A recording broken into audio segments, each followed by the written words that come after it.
Job chapter 38 will be the text in a few minutes. Mission Control in 1970. When the message is received, Houston, we have had a problem.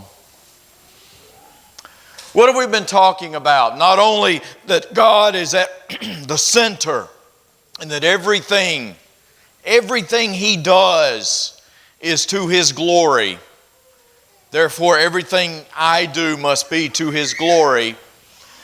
We've also, on that monthly basis, sent the mail out, trying to reach our community and help them understand that God exists and that God is in control.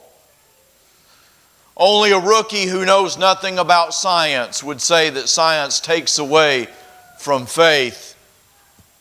If you really study science, it will bring you closer to God. That is the premise on which we've been working. We've been examining evidence once a month that support that belief. That science points to God because God is the ultimate scientist. God is the one to put those things into place. So we looked at the fact that biblical faith is not blind. That there is evidence for what we believe. Far more evidence for what we believe than what the world believes. We examine the fact that when science and the Bible intersect, the Bible always proves itself accurate. God knows what He's talking about. And He knew what He was talking about and having His writers write centuries before we developed the ability to figure that out. God told us in advance the paths of the sea and the orbits and the climate, etc. We looked at the fact that intelligent design requires a designer. That life cannot come from non-life.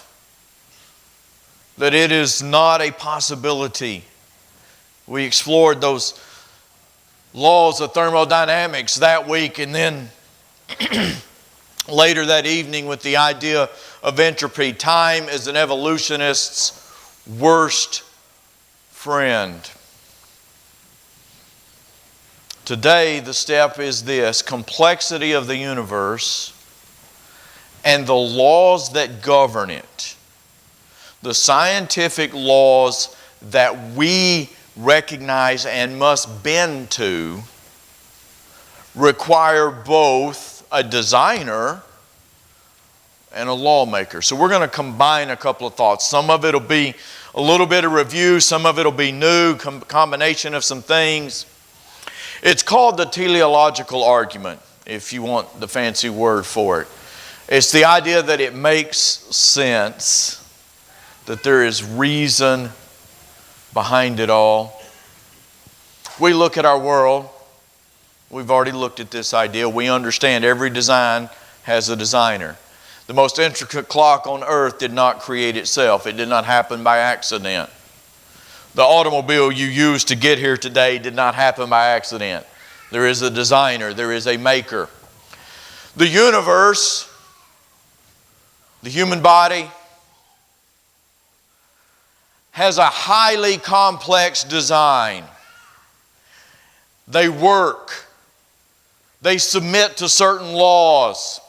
Therefore, the conclusion has to be the universe has a designer. And in our case, it is the designer. It is God. We also understand in our world every law requires a lawmaker. And we're about to look at the fact that this universe is governed by complex scientific laws. Therefore, our universe has a lawmaker. The lawmaker. We're going to do that. We're going to review just a few of those laws, and we're going to do it in a simplistic manner. That govern our universe using the near tragedy of Apollo 13. And Marty, that's the chapter prior to the one that you gave me to read for the other one. Oh man, I've fallen in love with your book. I have to buy a copy of it. April 13th, 1970. We've probably, the majority of us have seen the recreation of the Apollo 13 in the cinema. Jim Lovell, Jack Swigert, and Fred Haise are on their way they are 55 hours and 54 minutes away from Earth, traveling at a speed of over 2,000 miles an hour. They are headed to the moon. They are anticipating the opportunity to do something that very few have ever done. And traveling at a speed of 2,000 miles per hour plus, they hear a bang. Not what you want to hear in outer space. Not what you want to hear coming from your capsule, because what have we already established? Bangs do not create. Explosions do not build. It did not suddenly produce another spaceship beside them. Bangs, what? They destroy. They blow out the side of, this case, Apollo 13. And at this point, the conversation, where you've heard bits and pieces of it, goes like this: Houston, we have had a problem here. This is Houston. Say again, please. It's not what you want to hear. If you're in mission control, you do not want to hear, we've had a problem. Houston, we've had a problem. We've had a main B bus undervolt. Roger, I copy that. Main B undervolt. Right now, Houston, the voltage it's looking good, but we had a pretty big bang associated with this caution and this warning. And then the reminder, if you recall, main B was the one we've already had a problem with. So, something's not right. Roger, Fred, that jolt must have rocked the sensor on the oxygen quantity. It's oscillating. It's not right. It's from 20 to 60, but now it's full scale. And so if you summarize very quickly what has just happened at 2,000 plus miles per hour over 2 days out from Earth, is there's been a bang, there's been damage, and then there's the that follows it. Scientists over the course of the years have identified more than 100 very narrowly defined constants that govern our universe. They become scientific laws. They're the things that Greta wrote about in the article. And they point to a designer. They point to a lawmaker. Apollo 13's bang is going to result in these astronauts very quickly intersecting with several of these constants. Number one is oxygen level. Within a matter of minutes, they realize they're losing both oxygen and power. 2 of their 3 fuel cells are dead and the other one's dying. The oxygen level is dropping. He says it's reading 0. Did you get that? What happens when we run out of oxygen? We don't last long, do we? When they look out the window, they realize they are venting gas. They can see it venting into space, and they realize it is their oxygen. On Earth, the only inhabitable planet we found, on Earth, oxygen comprises 21% of our atmosphere. That means that it must be the same in that capsule for them to survive. If the O2 level on Earth rises to 25%, fires erupt spontaneously. If it drops to 15%, we suffocate. Same thing in that capsule. They have to keep this oxygen level. They must maintain it or they die. Number 2, the next constant one of the constants they will run into is atmospheric transparency. After they sling around the moon and head back to Earth, they're going to have to enter Earth's atmosphere. And the window they have for that is tiny. and that indicates the intricacy of the universe's design. If our atmosphere, as you look up, were less transparent, if it was thicker, not enough solar radiation would exist on the earth for us to live. If it were more transparent, we would be toast. The radiation from the sun would burn us to a crisp. They're going to bump into that constant. Number 3, the constant of the moon and the earth's gravitational interaction. When the capsule slings around the moon to begin to head home, it encounters that constant. If the gravitational interaction between the moon and the earth were greater, the tidal waves, the atmosphere, the rotational period on our earth would be too severe for us to exist. If it were less, our climate would become unstable. Either way, we do not continue to exist on this planet. Number 4, oxygen level almost always interacts with carbon dioxide level. If the CO2 level is higher than it is on this planet, we get a runaway greenhouse effect. Basically, we melt into puddles. If it's lower, the plants cannot do their job, photosynthesis, and we suffocate.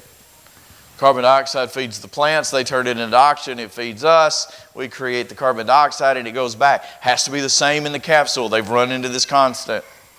This is that point in the movie, or if you've been and seen the display, this is where they're rigging a filter out of everything in the capsule to try to get the CO2 level down so they can breathe. And then there's the actual gravity of the earth. The gravity that once they sling past the moon begins pulling them towards Mother Earth. If the gravitational force on earth is altered by 0.00, there's 37 of them, 1% in either direction, we cease to exist. Is that complex? Does that require 24-hour a day, 7-day a week maintenance to keep it at that level? Yeah, absolutely. By the way, that's just 5 of them. Science has identified at least 95 more. So let's make it super simple, so that maybe our friends in the world who say God does not exist can understand this. Number 1, all of these things had to and have to exist simultaneously. They have to be in constant balance, and they have always had to be in constant balance for life to exist. B, for that to happen, they had to come into existence at a single point in time. They all had to come into existence at the right moment for humanity to live. Evolution cannot account for that because it has to stack one thing on top of another over their 3.5 billion years. C, all 100 plus of those constants must be maintained without fail. We struggled as humanity to maintain 5 of them in a capsule for a few hours. Who's maintaining this world? Who's keeping us at the right rotation and the right speed? Who's keeping gravity perfect? Who's keeping our oxygen level perfect? Who's keeping our CO2 level perfect? Be honest, we're not capable of doing it. fact, every time we turn on the news, we talk about how we're messing up the constants. We're constantly having to adjust because we're not staying within the laws. So what does all that mean when you add it up? It means there's a creator. It means there had to be a point where God spoke into the darkness and said, "Let there be." And it came into existence at that exact moment, perfect, so that He could then put the animals and put the people, and we would be able to live from that moment until He decides for this world to end. It means that there had to be a lawmaker, there had to be one who understood prior to putting that into place that these are the laws that have to exist for them to live. And then there has to be one who sustains it. Colossians chapter 1. In Him we live and move and have our very existence.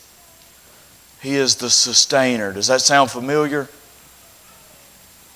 If it does not sound familiar, just think back to what Brother Ed read. Job chapter 38. Then the Lord answered Job out of the whirlwind. And we just briefly touched on this passage last week and included it in the idea that God has a plan in the chaos. Sandy and I were talking the other day. There are places in Scripture that are funny. God has a sense of humor. This is one of them. For 37 chapters, God has listened to the blabber. And then in a whirlwind, to get Job's attention, he begins to speak. Listen to how he starts this conversation. Who is this that darkens counsel by words without knowledge? Who is it that just spent 37 chapters making me dumber? Talking about things that they didn't understand. Jabbering away and blabbering about absolutely nothing. Who was it, Job? Who wants to debate me? Job, you're the guinea pig because this is circling around in your life. So let's talk about this. What was it I said last week? He says, Job, you better buckle up. You better buckle up because you're not going to be able to answer me. But I'm going to ask. It's my time to ask, God says. I'm going to ask and you're going to answer. If you possibly can. Where were you when I laid the foundation of the earth? Tell me if you have understanding. If you understand what I did prior to your existence, you explain it to me. God, I wasn't there. God, I can't put it in a test tube. I can't recreate it. I don't know what you did except for what you've told me that you did. That's good, Job, so just hang on tight. Who set its measurement, since you know? Who stretched the line on it? On what were its basis sunk? What's holding this thing up? Who did it, Job? Did you do it? Did an accident do it? And he's about to go through this series of I did this and I did that and I did this and I did that. And we said last week, Job's going to get the point. I'm not in control of this world and I don't want to be. On what were its basis sunk? Or who laid its cornerstone when the morning stars sang together and all the sons of God shouted for joy? Now watch verse 8. We've talked about creation a little bit. Now watch verse 8. This sustainer, this maintainer. Who enclosed the sea with doors? When bursting forth it went from the womb. All right, when I spoke the water into existence, boom, it just burst. Who then corralled it? Job, did you corral it? Did Adam and Eve corral it and tell it, you're going to stay right here?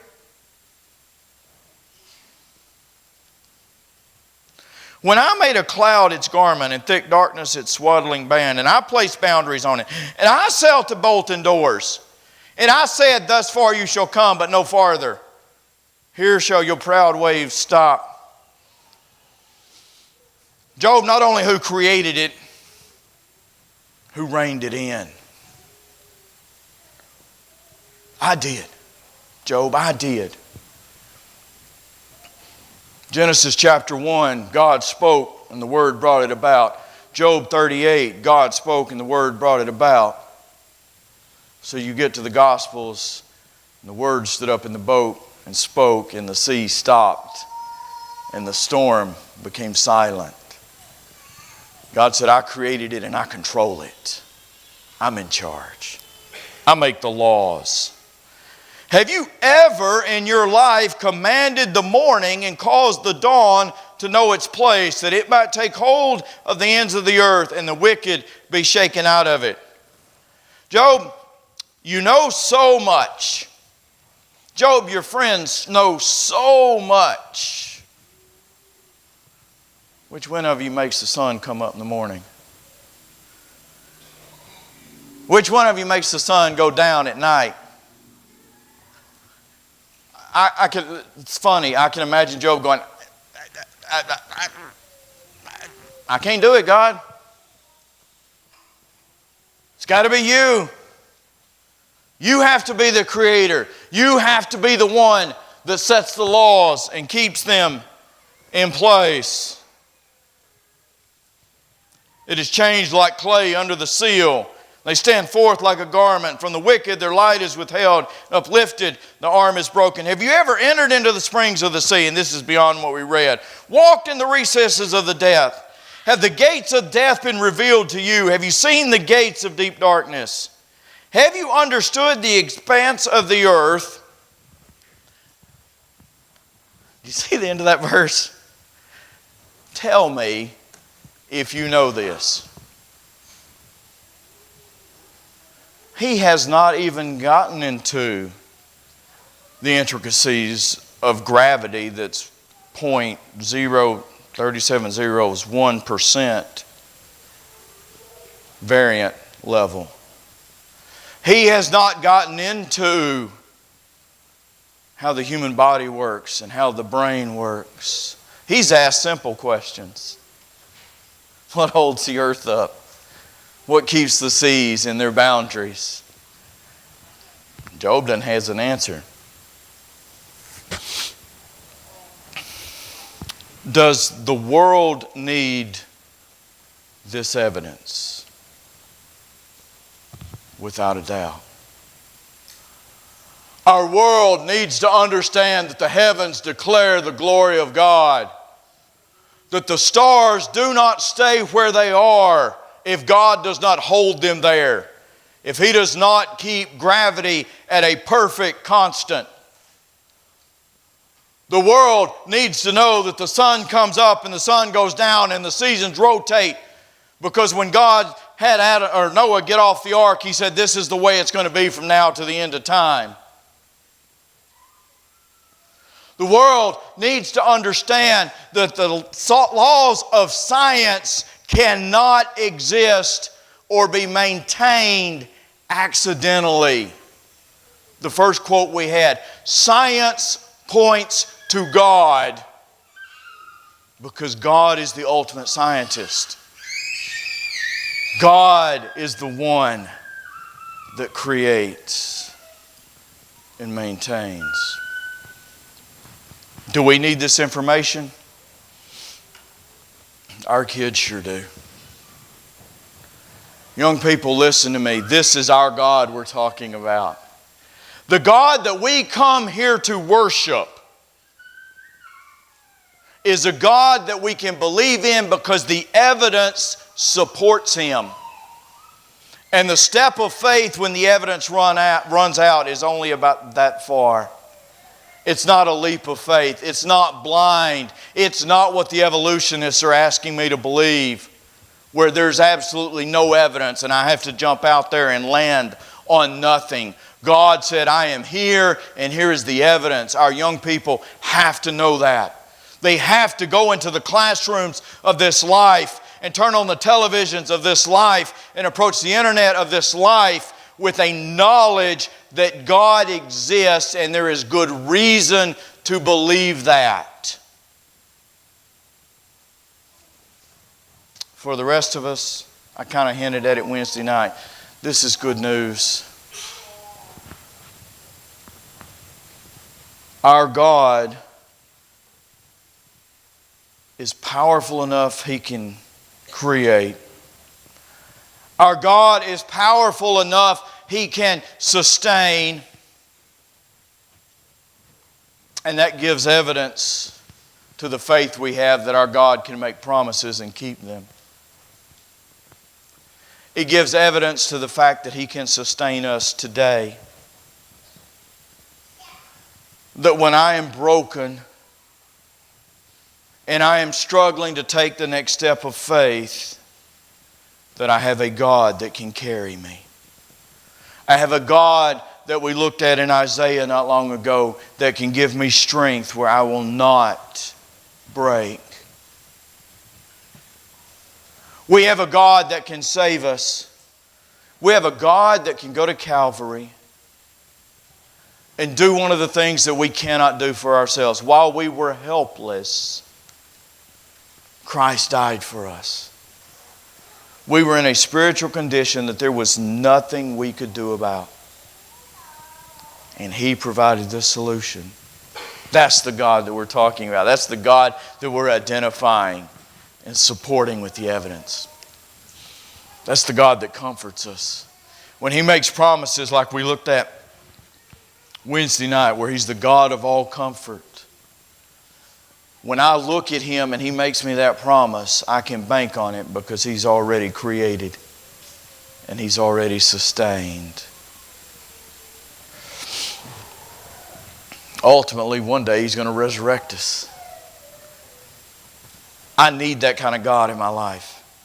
I need a God that I can bank on that this life is not all that there is. That the futility of this physical world is not the ultimate. That when this body dies, He's going to bring it back. The USS Iwo Jima, in charge of the search and rescue for Apollo 13 out in the ocean. Those 3 guys, actual picture from that day, were picked up because both they and their colleagues understood the constants in our world that were put into place and are maintained by our God. The God that saves us. And that's good news. If you need that God this morning, in ways that you have not realized before, if you're hurting in a way you've never hurt before, that God loves you, that God died for you, and that God will comfort you and save you. If you're not a child of that God, you're fighting against the constant. The eternal constant. Not one He put in place at creation, but the eternal constant that God exists. He has always existed and He will always exist. And the only way to live with Him eternally is by being that child of God through the death, burial, and resurrection of Christ Jesus. Another constant you need to understand about that God is He's a lawmaker in our lives. He's a lawmaker about morality. He's a lawmaker about worship. That He has laws in place. This is how we worship, and there is no other plan. He will accept nothing else. He has laws about the role of women in the church. There is no other plan. He has laws about what governs everything that we do in principle through that book. There is no other plan.